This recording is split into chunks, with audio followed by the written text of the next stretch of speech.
The Congress party is firmly, totally, comprehensively reject the one nation, one election bill. Bill will be introduced. We will oppose the introduction. Well, it militates against the basic structure of the Constitution. That is number one. Number two, India is a union of states. So therefore, you cannot arbitrarily cut short the tenure of state assemblies. The Congress party is firmly, totally, comprehensively reject the one nation, one election bill. The bill will be introduced. We will oppose the introduction. We will demand its reference to a joint parliamentary committee. We believe it's unconstitutional. We believe it goes against the basic structure and it is meant to throttle democracy and accountability in this country. Mr. Mallikarjun Kharge, Congress President, had written to Ramnath Kovind on the 17th of January 2024. It was a 4-page letter, very specific points on why the Congress party is objecting to the very idea of one nation, one election. And let me say this. The one nation, one election bill is only the first milestone. The real objective is to bring a new constitution. Amending the constitution is one thing, but bringing a constitution, which is the real objective of the RSS, which is the real objective of Mr. Modi, 400 par, he wanted the mandate for bringing a new constitution. Amending the constitution is one thing. The constitution has been amended 106 times in the last 75 years. It's natural.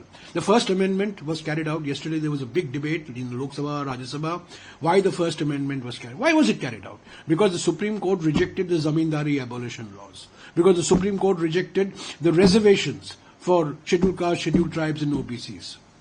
So if you see Article 15(4), which provides for reservations, special provisions for scheduled castes, scheduled tribes and OBCs, has come about because of the First Amendment.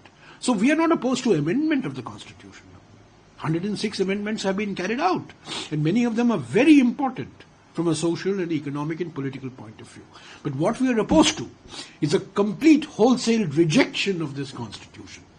See, for the first time in 3,000 years, the BJP says mother of democracy, mother of democracy. The reality is, for the first time in India, 3,000, 4,000 years, depending on which historical perspective you take, in 1952,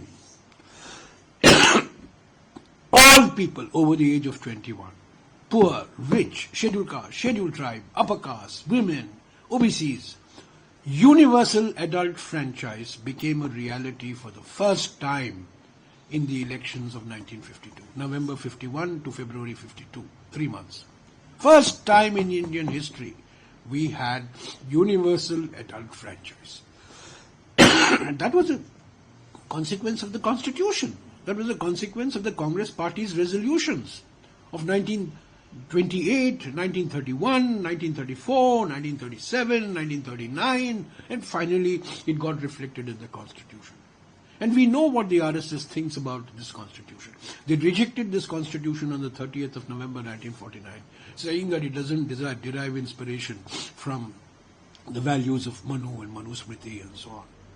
So Mr. Modi's real objective, one nation, one election, is only a first step. The real step is to completely change this Constitution, replace this Constitution with a new Constitution. That's what we are opposing. Well, it militates against the basic structure of the Constitution. That is number one. Number two, India is a union of states. So therefore, you cannot arbitrarily cut short the tenure of state assemblies. Number three, the fundamental principles of federalism envisage that the centre and the state are equal partners in the Indian constitutional scheme. How can you make the tenure of the state assemblies subject to the tenure of the national parliament? Under what provision of the constitution do you get that leverage? So therefore, there are very fundamental constitutional questions involved. That is why this bill is being opposed consistently, or this idea is being opposed consistently since its inception.